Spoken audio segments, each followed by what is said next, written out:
أعوذ بالله من الشيطان الرجيم. بسم الله الرحمن الرحيم. ولقد يسرنا القرآن للذكر فهل من مدكر.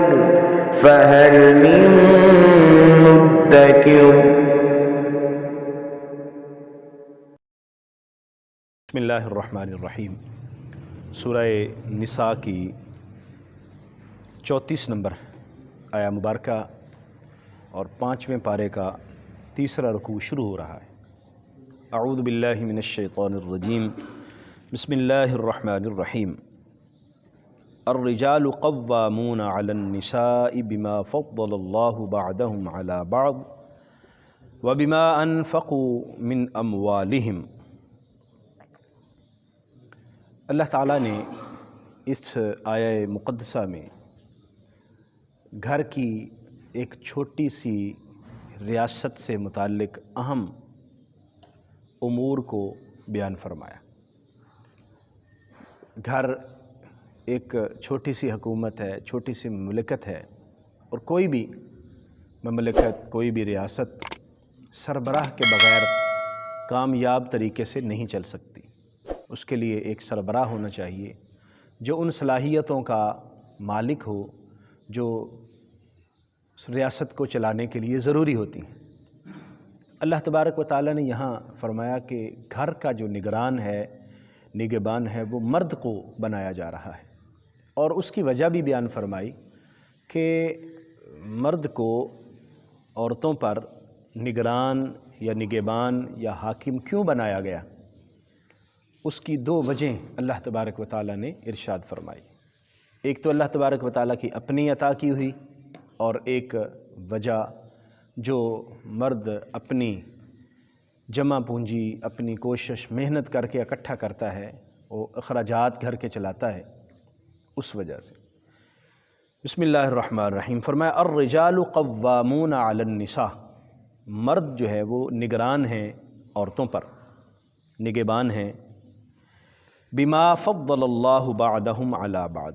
اس وجہ سے اللہ تبارک و تعالیٰ نے بعض کو بعض پر فضیلت عطا فرمائی، یعنی ایک گنا مرد کو عورت پر فضیلت عطا فرمائی گئی ہے. تو ایک ذہن میں آتا ہے کہ جب اللہ تبارک و تعالیٰ نے دونوں کو پیدا کیا ہے، مرد کو بھی خاتون کو بھی، تو پھر مرد کو نگران کیوں بنایا جا رہا ہے اور مرد کو حاکم کیوں کیا جا رہا ہے گھر کا؟ اس کی ذمہ داری میں ساری چیزیں کیوں سپرد کی جا رہی ہیں؟ تو اس کی وجہ بھی بیان فرمائی. فرمایا کہ یہ اللہ تبارک و تعالیٰ کی طرف سے پہلی بات یہ ہے کہ یہ فضیلت اللہ کی طرف سے ہے.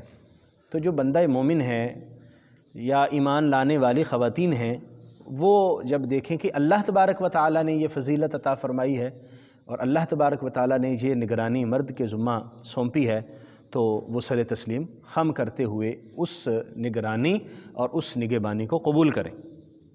اور دوسری وجہ بیان فرمائی وَبِمَا أَنفَقُوا مِنْ أَمْوَالِهِمْ. اور دوسری وجہ یہ ہے کہ مرد اپنے مال خرچ کرتے ہیں، وہ محنت مزدوری کر کے گھر کے امور چلاتے ہیں، گھر کے معاملات کو سنبھالتے ہیں. اس وجہ سے یہ ان کو اللہ تبارک و تعالیٰ نے ذمہ داری سونپی ہے.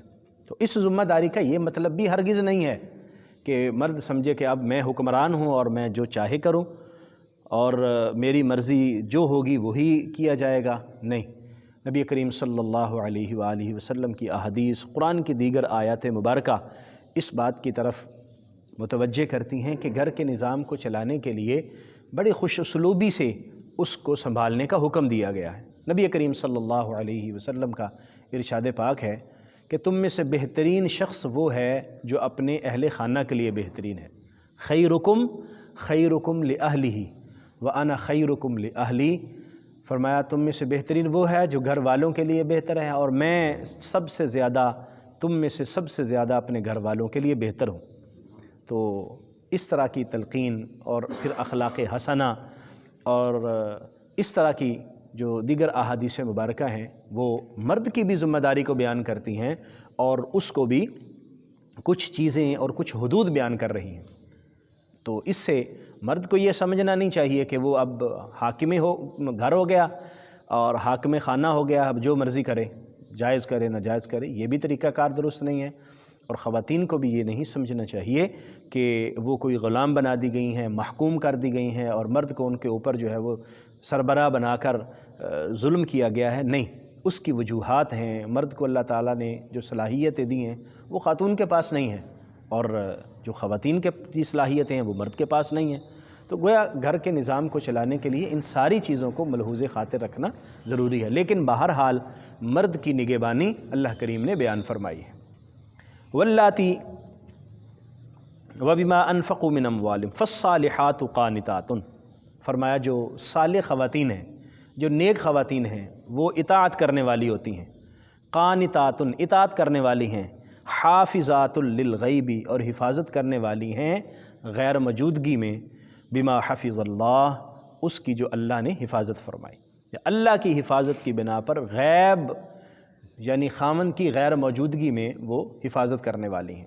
نبی کریم صلی اللہ علیہ وآلہ وسلم کا ارشاد پاک ہے، حضور نے فرمایا کہ تم بہترین خاتون وہ ہے کہ جب تم گھر جاؤ تو تم اسے دیکھ کر خوش ہو جاؤ، یعنی تھکا ماندہ باہر سے کام کاج کر کے جب مرد گھر پہنچتا ہے تو خاتون اس کا استقبال کرے، اس کو خوش آمدید کرے، اس کو ویلکم کہے، اور وہ گھر کی تھکاوٹ اس جو صبح سے باہر کام کاج کر کے اس کی تھکاوٹ ہوئی ہے گھر میں آتے ہی اس کی دور ہو جائے۔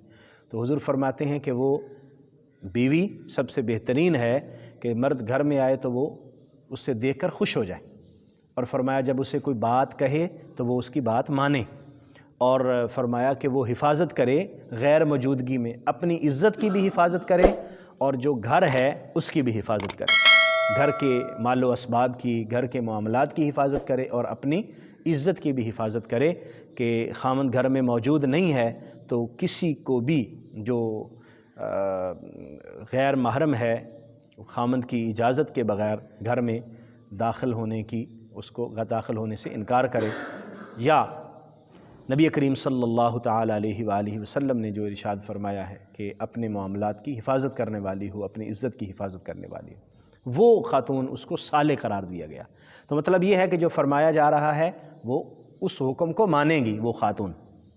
واللاتی تخافون نشوزہن، لیکن اگر گھر کے معاملات بگڑ رہے ہیں، گھر کے معاملات خراب ہو رہے ہیں اور بات لڑائی جھگڑے تک اور نوبت جو ہے وہ تو تکار تک آ گئی ہے، تو اس کے بھی اللہ تبارک و تعالیٰ نے ایٹیکیٹس بیان کیے ہیں، آداب بیان کیے ہیں، اس کی بھی حدود بیان کی ہیں۔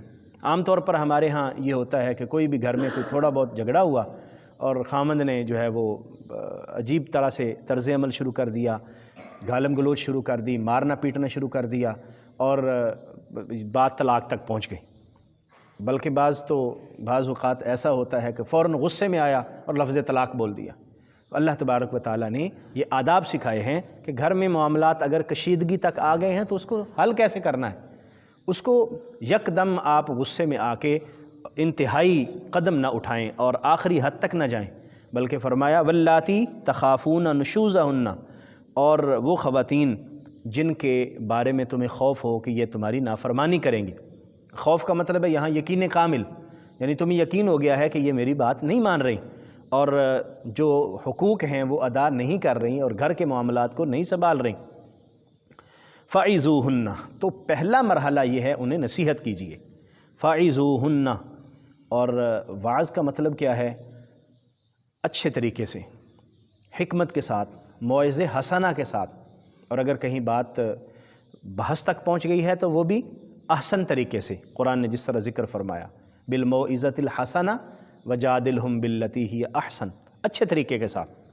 اور پھر اگلا مرحلہ، یعنی یہ اگر بات پوری نہیں ہو رہی اور یہاں مسئلہ حل نہیں ہو رہا تو دوسرا اس کا سٹیپ فرمایا وَاہْجُرُوهُنَّ فِي الْمَضَاجِعِ، ان کو ان کے بستر سے جدا کر دو، یعنی اپنا بستر کو علیحدہ کر لو ان کا بستر، تو خاتون کو محسوس ہو کہ میرے خاوند ناراض ہیں اور یہ ناراضگی آگے بڑھ نہ جائے تو معاملات یہیں حل ہو جائیں تو بہت بہتر ہے۔ یہ دوسرا سٹیپ جو شریعت نے اٹھانے کا حکم دیا۔ اور اگر یہاں بات بھی نہ پوری ہو رہی ہو اور معاملات نہ سنبھل رہے ہوں تو فرمایا وَضْرِبُوهُنَّ، پھر انہیں مارو۔ وَضْرِبُوهُنَّ، مارنے کا جو ذکر ہے نبی کریم صلی اللہ علیہ وسلم نے اس کی وضاحت فرمائی، اور مارنے کا مطلب یہ نہیں ہے کہ جو ہے وہ کوئی لاٹھی اٹھا لی جائے اور بھیانک طریقے سے مارا جائے، جس طرح کہ ہمارے بعض اوقات گھروں میں رواج ہو گیا، اور بعض دیہی علاقوں میں خاص طور پر ایسا ہوتا ہے، شہروں میں بھی بعض اوقات ایسا ہوتا ہے۔ حضور صلی اللہ علیہ وسلم نے فرمایا مارنے سے مطلب یہ ہے کہ مسواک کے ساتھ یا ایسی ضرب لگائی جائے جس کا نشان بھی نہ پڑے، اور یہ صرف سمجھانے کے لیے، مطلب اس کا ایذا نہیں ہے، مطلب اس کا جسمانی تکلیف نہیں ہے، صرف یہ بتانا کہ بات جو ہے وہ اب تیسرے سٹیپ تک پہنچ چکی ہے اور معاملات ہمارے سنبھل نہیں رہے، سدھر نہیں رہے۔ تو یہ تیسرا سٹیپ، اور وہ بھی غیر مبرہ کے الفاظ ہیں حدیث مبارکہ میں کہ جس کا نشان بھی نہ پڑے اور جو بالکل جسم کو اس طرح کی تکلیف دینے والی نہ ہو۔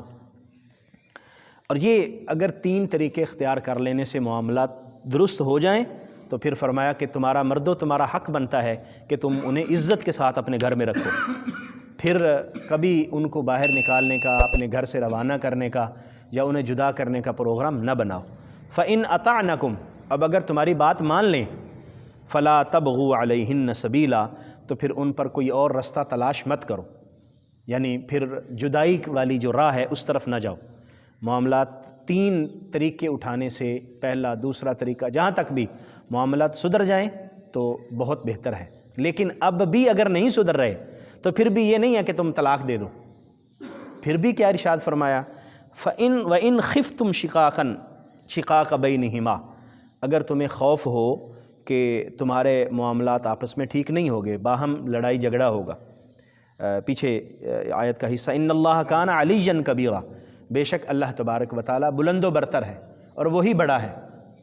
یہاں گویا کہ مرد کو بھی یہ سمجھایا گیا کہ اللہ نے اس کو فضیلت دی ہے تو وہ اپنے آپ کو بڑا نہ سمجھتا رہے کہ اب میں بڑا ہو گیا ہوں اور میں جو مرضی کرتا رہوں، نہیں، فرمایا ان اللہ کان علیٰ کبیرا، علو اللہ کے پاس ہے، کبریائی اس کے پاس ہے، بڑا وہ ہے۔ تو اس لیے اگر اللہ نے تمہیں تھوڑا سا اختیار دیا ہے تو اس کا ناجائز فائدہ نہ اٹھاؤ۔ اس کا مطلب یہ نہیں ہے کہ عورتوں پر ظلم شروع کر دو اور ان کو زد و کوب کر کے اور ان کو مار پیٹ کے تم اپنے مرد ہونے کو ظاہر کرو، یہ مردانگی نہیں ہے۔ مردانگی عقل اور شعور کے ساتھ اور خوش اسلوبی کے ساتھ معاملات کو حل کرنا ہے، نہ کہ اس کا وہ طریقہ ہے جو زمانہ جاہلیت میں اختیار کیا جاتا تھا۔ انتہائی برے طریقے سے خواتین کو مارا پیٹا جاتا، ان کو گھروں سے نکال دیا جاتا، پھر طلاق بھی دے دی جاتی، پھر رجوع کر لیا جاتا، پھر طلاق، پھر رجوع، پھر طلاق، یعنی نہ تو ان کے طلاق کی کوئی حد تھی نہ رجوع کی کوئی حد تھی۔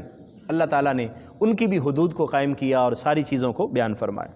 لیکن اگر پھر بھی معاملہ نہیں سنبھل رہا، فرمایا وَإِنْ خِفْتُمْ شِقَاقَ بَيْنِهِمَا، اگر تمہیں خوف ہو کہ ان کے آپس میں لڑائی جھگڑے کا، فَبْعَثُوا حَكَمًا مِّنْ أَهْلِهِ وَحَكَمًا مِّنْ أَهْلِهَا، تو پھر مقرر کرو ایک فیصل مرد کی طرف سے، وَحَكَمًا مِّنْ أَهْلِهَا، اور ایک فیصل عورت کی طرف سے، یعنی ایک پنچ مقرر کر لیا جائے، ایک فیصلہ کرنے والے بزرگ، کوئی بھی اہل عقل دی شعور لوگ، معاملہ فہم لوگ، دونوں طرف سے، ایک مرد کی طرف سے ایک عورت کی طرف سے، اور دونوں کے سامنے معاملات کو بیان کیا جائے۔